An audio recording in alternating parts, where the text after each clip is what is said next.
the game, cause see the boxing voice. Welcome back, gang, for the first time and hopefully many more to come. Don't forget to subscribe to the YouTube channel and click on the notifications right here, this little bell, so you can get those emails every time we go. Okay, thank you. Cheers. ThaBoxingvoice.com live here with Eddie Hearn. We got the people's question. First one coming from Joseph Rodriguez in Texas. 12 inches. Any chance we could see AJ or any other high-profile matchroom card in Texas, be it Dallas, San Antonio, Houston, sometime soon? Good question. Answer is absolutely. We're planning the homecoming of Maurice Hooker in June in Dallas, but he has to beat Les Pierre March 9th at Turning Stone. If he does that, he will have his homecoming in June. Adam Daniels, is Baby Miller more dangerous fight for AJ compared to Dillian? I think Dillian punches harder. I think Miller has a better work rate. I think Dillian is more improved, and I think they both press the correct buttons to rattle Anthony. Rockman Ingram says, now that Tyson Fury has signed a major deal and that fight seems in jeopardy, do you still contend heavyweights are colluding against AJ?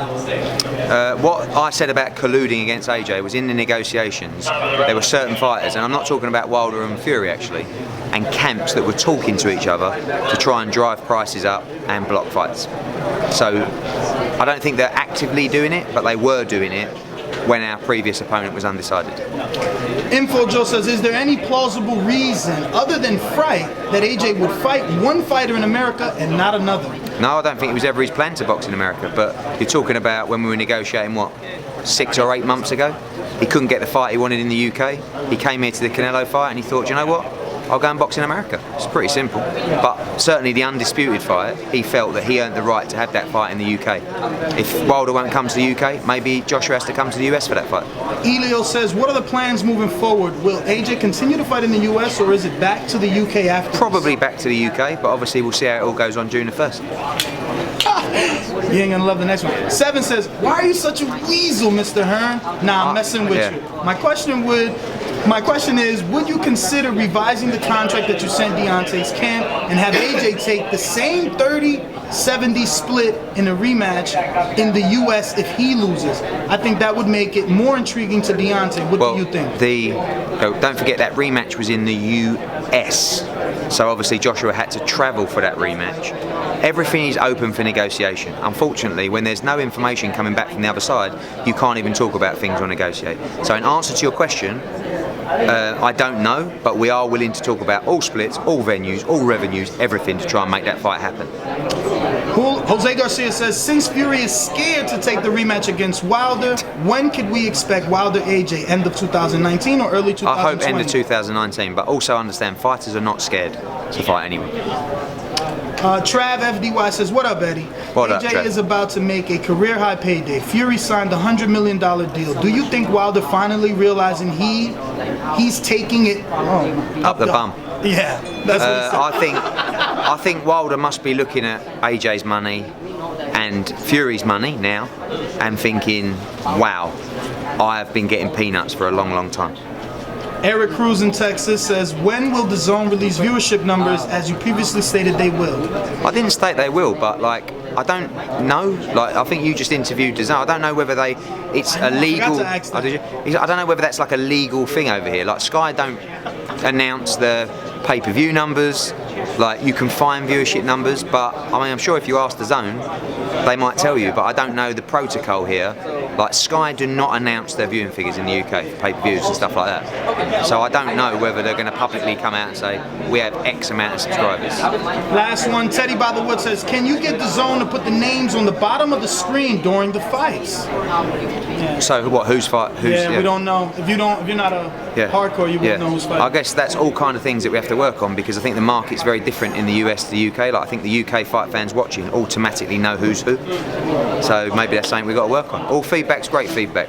All right, well that concludes that. But Cheers, since Demetrius Andrade isn't getting Billy Joe, there's rumors of Gennady Golovkin. They could be mandatory. No, I don't really think that's been discussed. But looking at the rankings, I guess the WBO are going to make Golovkin mandatory to Andrade. Whether that happens or not, I don't know. But you know, we'll have to see. Demetrius will be back in June. Last time out, he seemed very happy, or at least his father and his team. You know, they were praising Eddie Hearn in the ring, but he hasn't gotten that marquee fight. How long out do you think we are before It's he early gets a though. I marquee mean, we fight? just wanted to get him active. You know, he won the world title in October. He defended it in January. I would like to see him fight the winner of Danny Jacobs against Canelo. Is that possible? That's the for plan. him? That's the plan for DAZN. I mean, you know, they've got all the middleweight world champions. They want to get an undisputed champion. I believe Danny Jacobs is going to beat Canelo on May the 4th. And then, you know, we see whether that fight's possible. Billy Joe says that he feels that the offer should be revised because of the mandatory split. Like, he never really lost his title, so he doesn't feel he should Failed get the a drugs loss. test. I know. I'm only the messenger. By the way, the split that we offered him was better than 50-50. The second time? Correct. And he was supposed to get 30%. What do you think caused him not to take it? Because the first time he seemed very happy with your offer. He didn't have any choice, but this time he did have a choice. He got a gift of a super middleweight world championship. I don't blame him for taking it. I'm just disappointed that twice he's pulled out of a fight with Demetrius Andrade. So would you now try to pick Callum Smith against him? Maybe. I think Callum will have a defence in May, and then he'll be looking to unify or move up to 175. And what's next for him? I mean, we've been hearing about him for so long, and yes, he has a great marquee win. That is a great win with George Groves, but since that win, he hasn't been able to capitalize off the new fans. Yeah, he hasn't boxed. I mean, he just had a birth of his first baby, so he's been doing that. Now he's in training, ready to probably box here in May. He may even box here in June on this card. But I expect him to do a double. I expect a double header with the two WBSS winners, which is Usyk and Callum Smith, in the States in May. All right, Eddie, thank you. Cheers, If you mate. enjoyed the video, feel free to hit the like, subscribe, and share. As always, if you want to support us to the next level, head over to the patreon.com/ThaBoxingVoice. We have tons of exclusive from Border Wars, Entitled, betting shows, the list goes on and on and on. But in addition to that, if you guys have questions for fighters, trainers, and promoters, this is where you can submit them. We will run out, get these questions answered, and put it back on the show just for you guys. Appreciate it. Peace.